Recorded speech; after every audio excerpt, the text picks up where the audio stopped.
Are you trying to plot things in Excel and you keep getting graphs that look like this or this? Well, it's not that you have the wrong data, you're just using the wrong thing.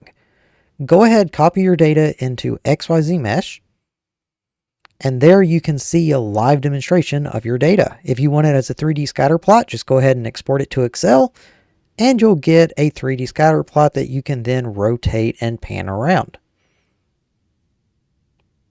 Do you need a 3D surface? Just go ahead and convert it over to a mesh. And then whenever you're satisfied with your data, you can export that to Excel as well. Just click the Export to Excel button, select your settings, and hit Export. Before you know it, your graph is in Excel ready to be shown. Or if you want to take it to the next step, then you can do a 3D live rendering. So you can have a surface that you can move around in just like in a video game.